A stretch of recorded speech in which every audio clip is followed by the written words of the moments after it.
Hello friends, welcome. Friend, yesterday I uploaded a presentation with the title Geo's Q1 result exposes India's spectrum paradox, why UBR beats 5G FWA. Now friends, the emphasis was on UBR.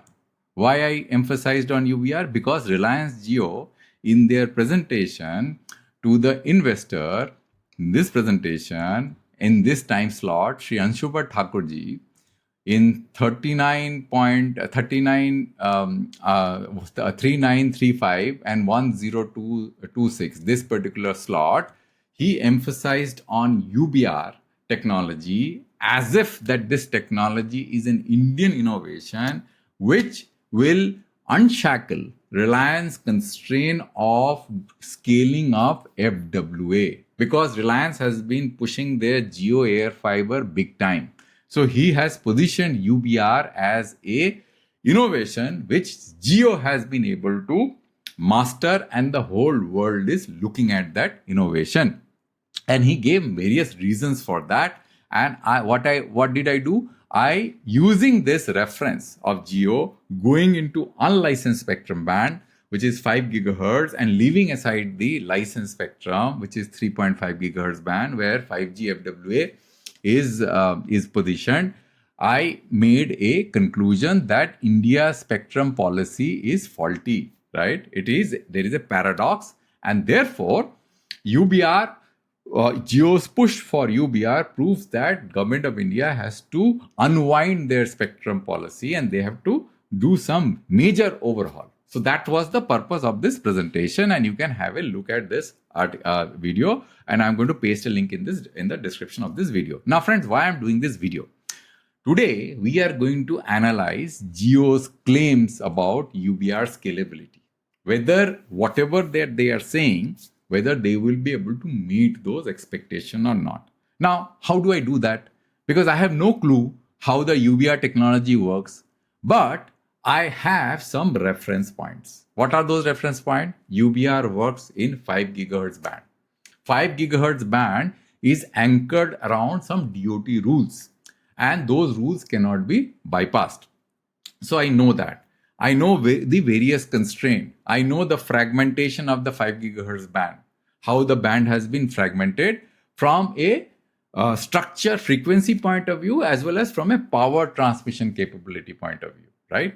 And what kind of technology Jio might be using for UBR, I can very easily speculate. Based on these speculation and based on the facts which I have on ground, I will analyze whether UBR as a technology will scale or not, or whether it is going to see some network congestion, and whether those network congestion is going to be substantial enough to pull down the overall quality and fidelity of this service and make that service very risky. Now friends, why I am talking about this is going to be very risky? The reason I'm talking about that this is going to be very risky, if UBR as a service does not fulfill the customer expectation as regards a very stable broadband connectivity, then people may start moving to alternate form of broadband, because as fiber scales, as satellite technology scales and they become affordable, they may move there, right? So that is why it is very risky. And there is one more thing which makes it very risky, which Jio themselves have mentioned in their presentation yesterday. And I'm going to tell you what is that they said. They spoke about cost differential between 5G FWA and UBR. And one question was asked whether there is a cost difference or not. And the response was, the cost difference on CP device itself will not be too material, which means that 5G FWA and UBR on the customer premises devices are going to cost the same, which is pretty interesting. I was not aware of that. But on the network equipment, UBR is more economical. Now, the point is that even if on the network equipment, the UBR is more economical because it can't go far, because there is a line of sight constraint and the technology is fundamentally Wi-Fi, and the beam width is going to be pretty large. It is not a point-to-point link, a laser-like link. There is a chances that because of this issue, the UBR network equipment cost may not get fully leveraged. Means even if it is economical, you will, because of the density of the sites, requirement of the density of the site, the economical nature of this fact may not be fully leveraged by Geo. So this is very, very important, and that's why I thought of doing a video to explain technically the limitation that Geo will have going forward as the scale of UBR. Now, friends, we all know Geo in their presentation clearly said that they are going with UBR because 5G spectrum is limited. How much it is? It is around 100 megahertz total. So if you look here, look at this particular point, it speaks about spectrum. So here also it says that the total quantum of spectrum in case of 5G is quite less. And it also points out that in case of 5G, there is a problem of asymmetry. You see, asymmetry. Why it is asymmetrical? Because you have to configure 5G, the same 100 megahertz spectrum for mobile as well as for FWA. For FWA, you cannot have a different configuration of downlink and uplink ratio. Means if suppose, let's say if you configure the downlink as 2 times and uplink as 1 times, means that's how you can configure a TDD spectrum. Same configuration you have to use for FWA, because you can't have 2 different configurations running in the same network. Device of the same type running in the same network, right? So, but in case of UBR, you don't have this problem. You can configure a network fully symmetric. So this is a very important point which they mentioned, and they said that that's why we are able to offer 1 Gbps of plan for UBR. So these are the advantages that they have clearly pointed out in case of UBR and the spectrum constraint in case of 5G that they have.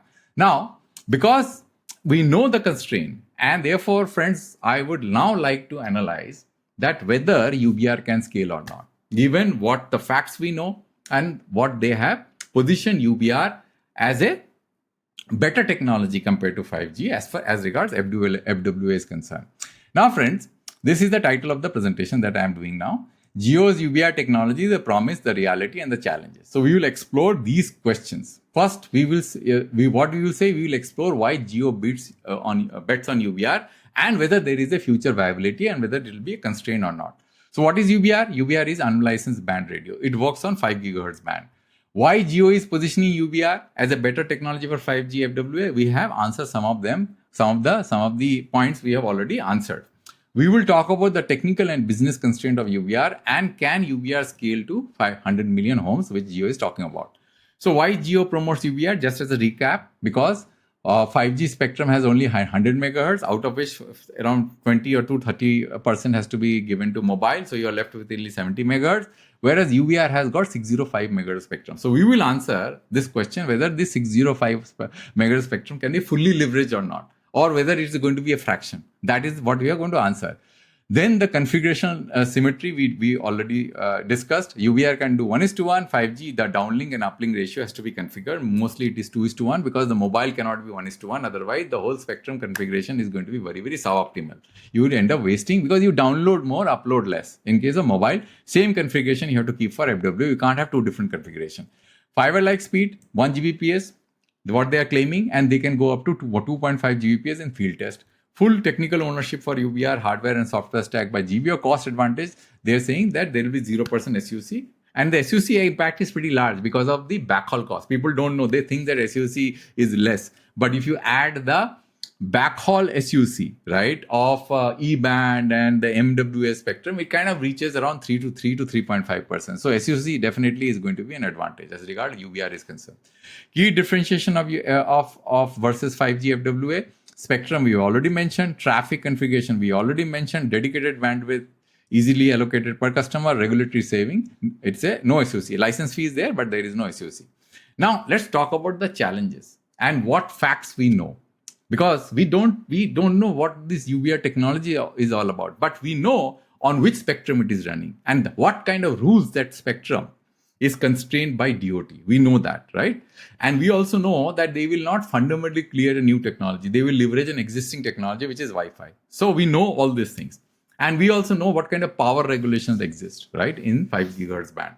So the technical challenges of UBR is that range. The UBR will have a lesser range and it is going to be limited by line of sight. Why it is going to be limited by line of sight? Because it's primarily a Wi-Fi technology. This technology has not been developed and researched to take care of a macro deployment where everything is taken care into consideration. Reflections are taken into consideration. There are a lot of things, lot of innovation, which makes the technology pretty complicated. But UBR is a simple Wi-Fi based technology. It is going to be get limited. Even if you add more software stack, physical limitation cannot get handled unless and until those innovations are incorporated in the chip itself. You cannot do that. And then there is a limitation of 30 dBm EIRP. Whereas in case of their license spectrum, you can transmit very, very high as far as the base station is concerned. Whereas the handset, even the FWA part is you can transmit very high because it is not an handset, which is limited by the EMF, EMF impact that it has on head. These devices are located far away and they can transmit at a much higher power. So definitely 5G FWA will have a much larger range, whereas UBR will have a very small range. And then dynamic frequency selection is a very important consideration. This has been given in the DOT's notification. Now, if you see the notification, I'll make it one single page and you will see that the dynamic frequency allocation selection is a key consideration for these two blocks of spectrum. And I'm going to show you which blocks. And dynamic frequency selection means that you have to select a particular channel size, which is 20 megahertz, 80 megahertz, 160 megahertz, 320 megahertz, depending upon whether that channel is free from radar interference. If there is interference, you can't select that channel size. So you have to dynamically select. So you cannot have a throughput which is continuous because your channel size can go as low as 20, 40, 80, and it can go maximum up to 160. So your claim that you can do all the time 1 gigabits per second will depend upon what kind of channel size you have. If you have a lower channel size of 80 megahertz, you cannot do 1 Gbps. So it's very, very important. It's clearly written here. This particular fact is written in the DOT's notification, Gazette notification of 18th October 2018, right? So, and what is that block of spectrum, which kind of gets governed by this notification? This is the diagram. Pause the video and look at this diagram. Very, very important because this is 5G band different power transmission rule for coexistence. So if you see here, these are the frequency range, these are the bandwidth, and these are the power levels, and these are the power density, and these are whether it is supported from backhaul point to point or not. Now, this block, these two frequency blocks are governed by the DOT's notification of dynamic frequency selection. You see, you pause the video and clearly see that these two blocks are limited by this. So you have to do dynamic frequency selection. You cannot get away from that. And then if you look at this diagram, you will see that the max, because every block of spectrum has got different power regulation. So the power regulation with a larger block size of 255 megahertz is only 30 dBm. Whereas if you look at this particular block, it is 36 dBm. So you cannot use this block because this is only 100 megahertz spectrum. So you can use 80 megahertz, but most likely it will be 20 megahertz or 40 megahertz of channel size. So Jio might most likely be using this block, which is 255 megahertz. Here you can get a channel size of 160 megahertz, but this is being driven by dynamic frequency selection. And you have to make sure that when you get a type approval for WPC from WPC, you are able to prevent interference into the radar systems which are working in this particular band, right? And there are other interferences which will come. For that, dynamic frequency selection is required, which all Wi-Fi technology are equipped with. So maximum, I think, you will be able to do 160 megahertz channel, but you have to be driven down to a lower level if you do not support carrier aggregation. Even Wi-Fi 7, if Wi-Fi 6 does not support carrier aggregation, if they are supporting carrier aggregation, then the device will become very, very complex. I don't think it is possible unless you have the hardware capable of doing carrier aggregation. There is no Wi-Fi 7 in this country as of now. Therefore, I believe that Jio does not support carrier aggregation, right? Now, so we already spoke about dynamic frequency limitation. We spoke about why 160 megahertz will be the maximum channel size, and carrier aggregation may not get supported because these Wi-Fi chips, which Jio might be using, may not have that capability because Wi-Fi 7 is still not there in the country. So the challenges of UBR: operational, interference risk, wide beam for multicasting, and high interference. I will explain to you what I mean by this. Look at this. So this is a base station, right? And this is UBR multicasting. Now the RF beam, if you look at the RF beam, this RF beam actually almost like 15 degrees. So if you have such a huge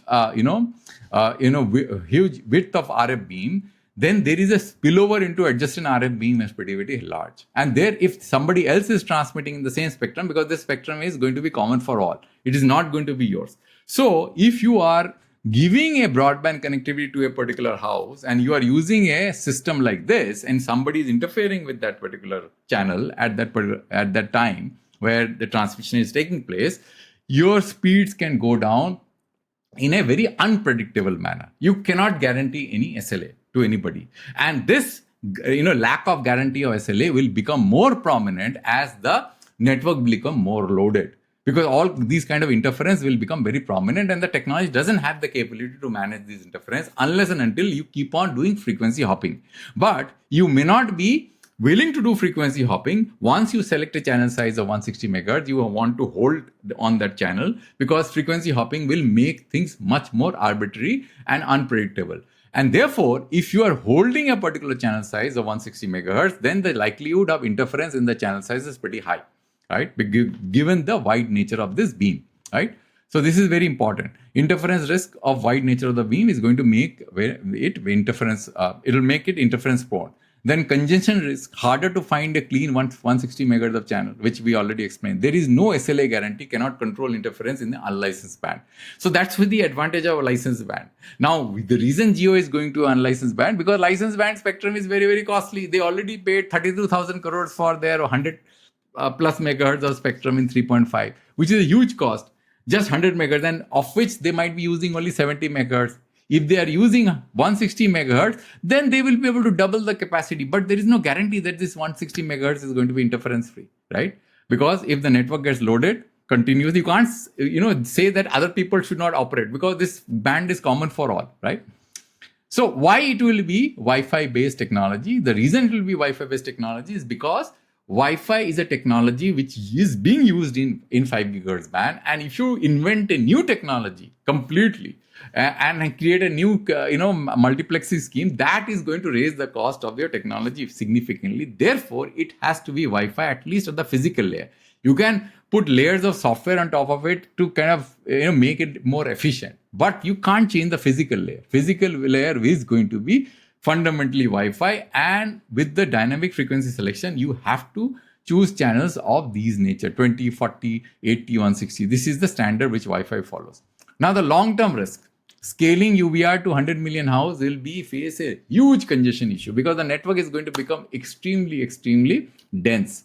Once it becomes too dense, you will find that there will be constant congestion coming from other routers, other users, because you can't really keep this 5 gigahertz band completely for UBR only, because you can't prevent other people to use this band. So your customer service, SLA, will be unpredictable. The customer will take UBR with a clear-cut understanding that they can't guarantee SLA.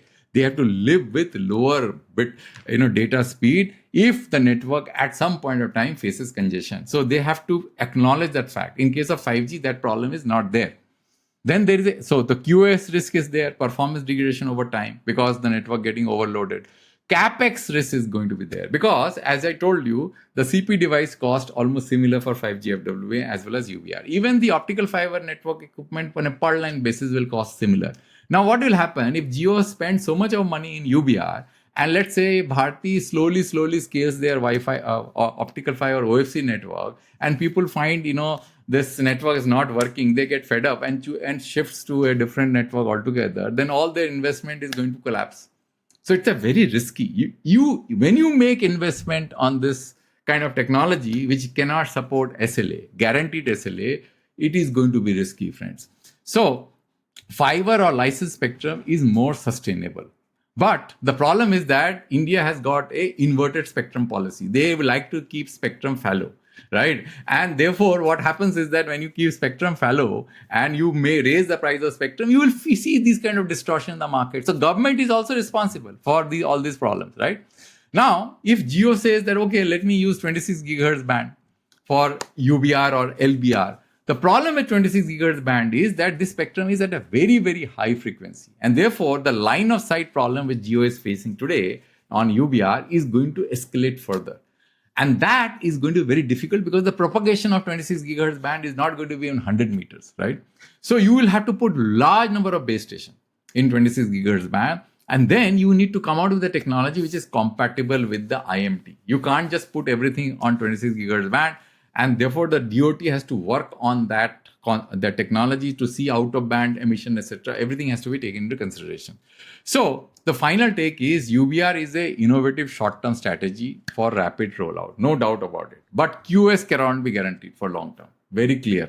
You cannot guarantee QoS because of the reason which I explained. Fiber plus licensed spectrum remains the future. Gopal Vittal has been saying many times that FWA is a short-term strategy. Nobody can replace fiber. I can agree with you. But I also agree that deployment of fiber is going to be slow affair. It is also going to take a lot of problem, and UBR you can do it very, very fast. Jio's UBR bet is bold but carries long-term risk because let's say if DOT comes out with the spectrum, they realize that the spectrum is very costly, they reduce the price of spectrum, and you go ahead and deploy an UBR-based network, and suddenly Bharti says, oh, I get huge quantum of spectrum in 3.5, and let me just do 5G FWA on that spectrum, or maybe 6G comes and everything, because they're talking about a period of 25 years, right, for the UBR development. I do not think that UBR has got a 25-year life.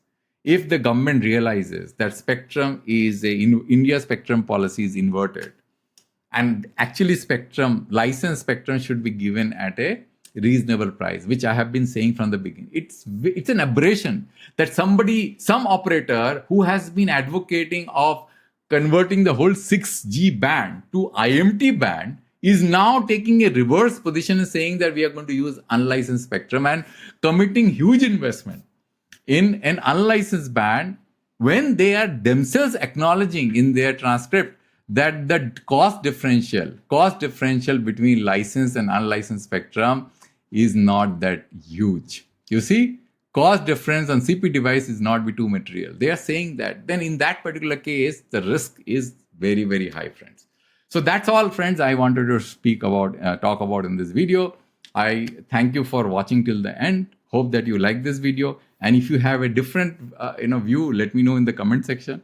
And thanks as usual for watching till the end. And I'll come back with a new video and a new topic next time. Thank you, friends.